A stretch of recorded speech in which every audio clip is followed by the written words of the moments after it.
جی سر۔ بسم اللہ الرحمن الرحیم۔ آج کے ہم اس سبق میں لفظ تجوید اور اس کی تعریف اور اس کی اہمیت پر بات کریں گے۔ تجوید کا لغوی معنی ہے الاتیان بالجید، یعنی کسی چیز کا بہتر کرنا، عمدہ کرنا، سنوارنا، اچھا کرنا۔ اور تجوید کی اصطلاح میں اس کا معنی یہ ہے کہ حروف قرآنیہ کو ان کے اپنے اصلی مخرج سے تمام صفات لازمہ اور صفات عارضہ کی رعایت کے ساتھ ادا کرنا۔ تجوید کا ہم نے لغوی معنی کیا کیا ہے؟ کسی چیز کا عمدہ کرنا، بہتر کرنا، سنوارنا، اچھا کرنا۔ اور اس کی جو اصطلاحی تعریف ہے، قراء کے نزدیک جو قرات کے بڑے بڑے ائمہ گزرے ہیں، وہ اس کی تعریف یوں کرتے ہیں کہ حروف قرآنیہ کو ان کے اپنے اصلی مخرج سے تمام صفات لازمہ اور صفات عارضہ کی رعایت کے ساتھ ادا کرنا۔ میں اس پر بات کروں گا کہ صفات لازمہ اور صفات عارضہ، اسی طرح حرفوں کے مخارج کیا ہوتے ہیں۔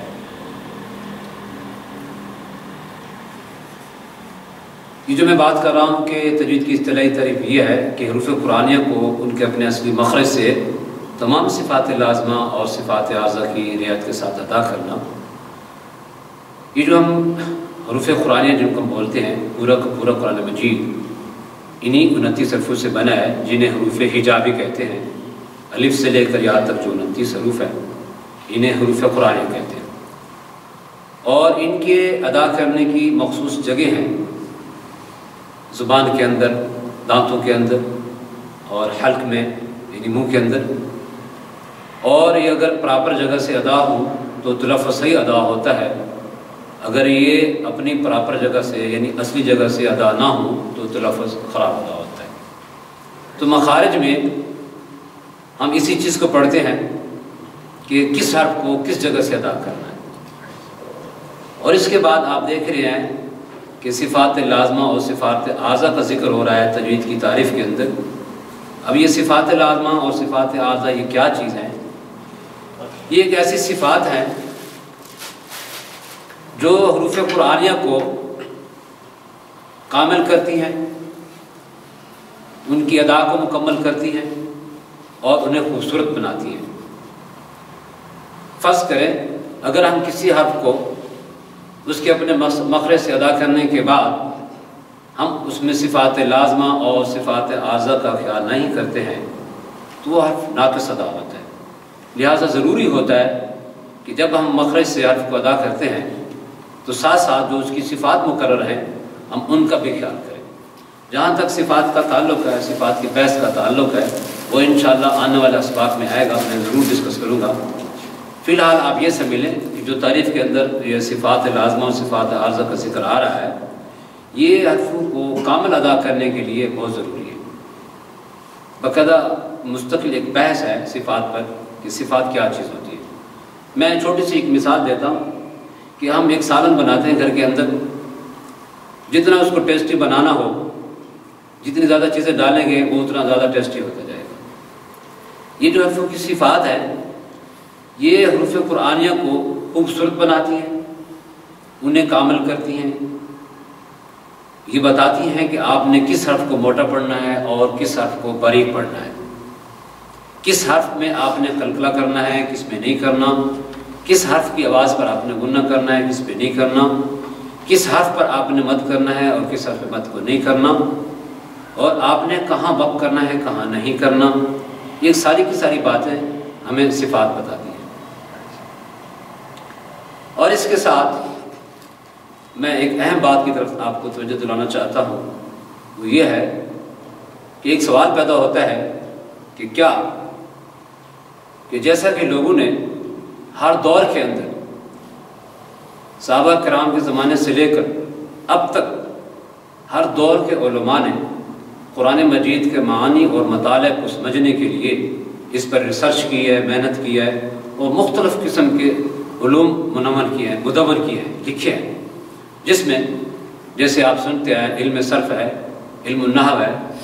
علم ادب ہے۔ قرآن مجید کو سمجھنے کے لیے علم ادب، علم صرف، علم نحو کا آنا ضروری ہوتا ہے، اور ہر دور کے علماء نے اس پر کام کیا ہے، یعنی قرآن مجید کے معانی اور مطالب کو سمجھنے کے لیے علماء نے اس پہ تحقیق کی ہے، بڑی بڑی کتابیں لکھی ہیں تاکہ لوگ قرآن مجید کو صحیح سمجھ سکیں۔ اب سوال یہ ہے کہ کیا قرآن مجید کے تلفظ کو محفوظ کرنے کے لیے، اس کو محفوظ کرنے کے لیے، اس کو صحیح پڑھنے کے لیے کیا علماء نے اس پہ کام کیا ہے آج کے دور میں یا سابقہ دور میں؟ بالکل اس میں کام ہوا ہے۔ اب سوال یہ ہے، اگر اس پر کام نہ ہوا ہوتا، قرآن مجید کے تلفظ پر کام نہ ہوا ہوتا، آج ہم قرآن مجید کو صحیح ادا نہ کر سکتے۔ جس طرح کے علماء نے، ہر دور کے علماء نے قرآن مجید کے معنی اور مطالب کو سمجھنے کے لیے، میں بتا رہا ہوں کہ علم صرف، علم نحو مدون کیا ہے، اسی طرح علم ادب کو لکھا ہے، ایسے ہی قرآن مجید کے تلفظ کو صحیح پڑھنے کے لیے اور اس کو صحیح ادا کرنے کے لیے علماء نے علم لکھا ہے، اور اس علم کا نام ہے علم تجوید۔ یہ جو علم تجوید ہم سنتے آ رہے ہیں، علم تجوید، یہ کوئی اب کی بات نہیں ہے کہ بھائی پاکستان کے کچھ علماء نے مل بیٹھ کے کوئی علم تجوید جو ہے وہ بنا لیا ہے، یا بر صغیر کے علماء نے کوئی اس پر کتابیں لکھی ہیں تو علم تجوید مارز وجود میں آیا ہے، بلکہ یہ تو صحابہ کرام کے دور سے چلا آ رہا ہے۔ جیسے ہی اللہ تعالیٰ نے قرآن مجید نازل کیا ہے، اللہ تعالیٰ نے قرآن مجید کے اندر دو جگہوں پر ارشاد فرمایا ہے۔ سورہ فرقان کے اندر ارشاد فرمایا، اعوذ باللہ من الشیطان الرجیم، بسم اللہ الرحمن الرحیم، ورتلناہ ترتیلا، کہ ہم نے اس قرآن مجید کو ترتیل کے ساتھ نازل کیا ہے۔ اور سورہ مزمل کے اندر پارہ نمبر 29 میں فرمایا ہے، ورتل القرآن ترتیلا، کہ قرآن مجید کو ٹھہر کے پڑھو، اس کو سنوار کے پڑھو۔ حضرت علی رضی اللہ تعالیٰ عنہ سے کسی نے پوچھا کہ ورتل القرآن ترتیلا کا مطلب کیا ہے؟ تو آپ نے جواب دیا کہ اس کا مطلب یہ ہے کہ وہ تجوید الحروف و معرفت الوقوف۔ اس کا مطلب یہ ہے کہ اس بات کا علم رکھنا کہ جو قرآن کے جو حروف ہیں ان کے مخارج کیا ہیں، یہ کہاں سے پیدا ہوتے ہیں، اور ساتھ ہی اس بات کا علم رکھنا کہ وقت کہاں کرنا چاہیے، تلاوت کرتے وقت ہمیں کس جگہ پر رکنا چاہیے، کہاں نہیں رکنا چاہیے، اس چیز کا نام تجوید ہے۔ بعض لوگ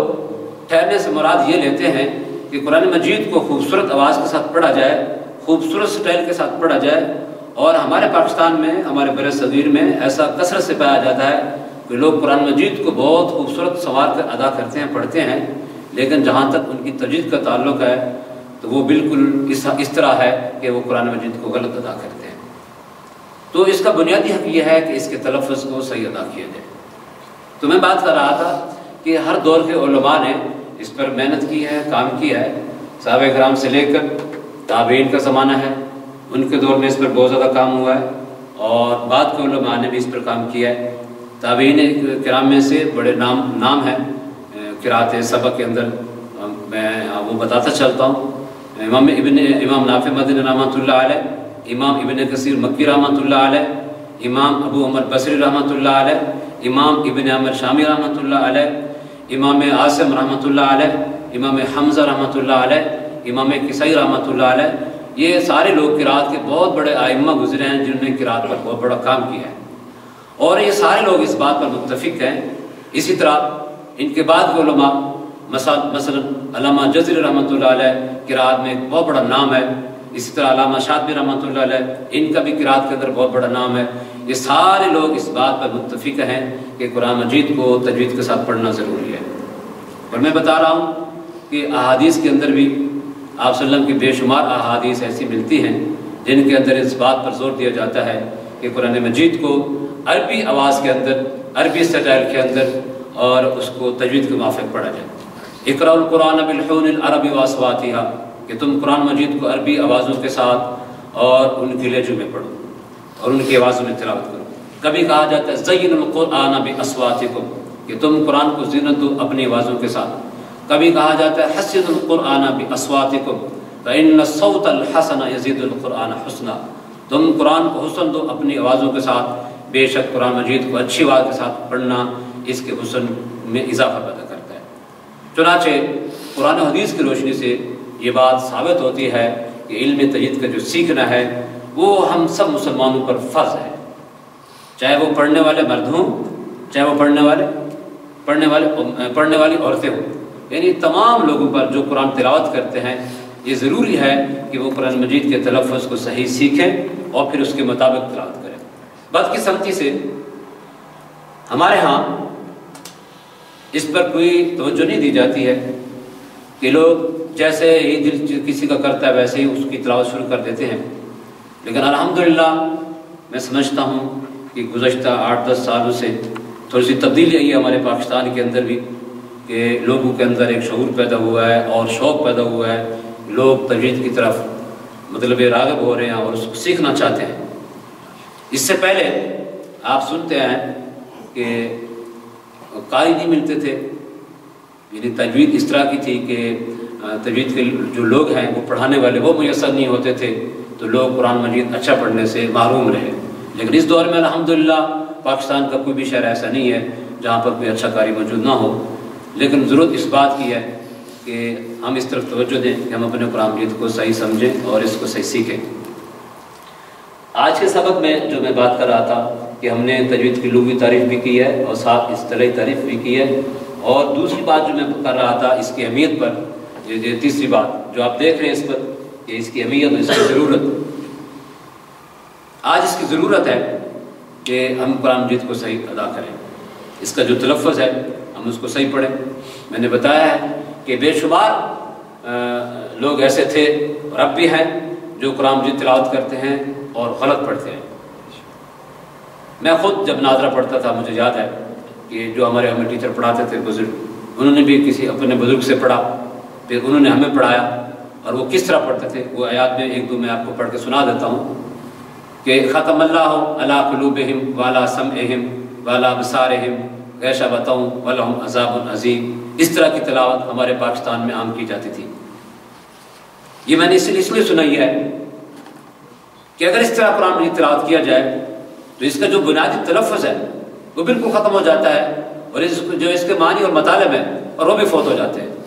اور بعض دفعہ اس طرح غلطی بھی ہو جاتی ہے تلاوت کے اندر کہ جس سے نماز بھی فاسد ہو جاتی ہے۔ ہم دیکھتے ہیں کہ ہمارے نام میں سے اگر ایک حرف بھی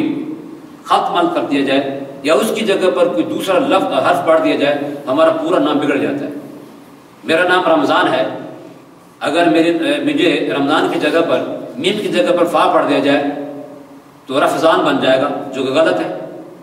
لیکن اس طرح کی غلطیاں ہم تلاوت کرتے وقت بے شمار کرتے ہیں۔ اس پر انشاءاللہ آنے والے اسباق میں مستقل ایک بحث آ رہی ہے، ہو سکتا ہے کہ ہمارے اگلے لیکچر میں وہ سبق آ جائے کہ لفظ لعن پر میں بات کروں گا کہ وہ کون سی غلطیاں جب ہم تلاوت کرتے ہیں تو جس سے ہماری نماز بھی بعض دفعہ خراب ہو جاتی ہے اور پڑھنے والا گناہ کبیرہ کا مرتکب ہوتا ہے، لیکن ہمیں اس بات کا احساس نہیں ہے۔ میں بتا رہا ہوں کہ ہمارے پاکستان میں اس پر پہلے توجہ نہیں دی جاتی رہی ہے، لیکن الحمدللہ اب اس بات کا لوگوں کے اندر شعور پیدا ہو گیا ہے کہ لوگ جو ہے نا اس وقت تجوید کی طرف راغب ہو رہے ہیں، اور یہ جو ہم نے یہ کلاس شروع کی ہے ہمارا مقصد بھی یہی ہے کہ لوگ قرآن مجید کو صحیح پڑھنا سیکھیں، اور ہماری نیت یہی ہے کہ جتنے زیادہ لوگ اس سے فائدہ اٹھا سکتے ہیں ہم اسی کوشش میں کہ ہم لوگوں تک اپنی اس بات کو پہنچا سکیں کہ لوگ قرآن کو صحیح سیکھیں اور پھر اس کی تلاوت جو ہے وہ تجوید کے موافق کریں۔ وآخر دعوانا الحمدللہ۔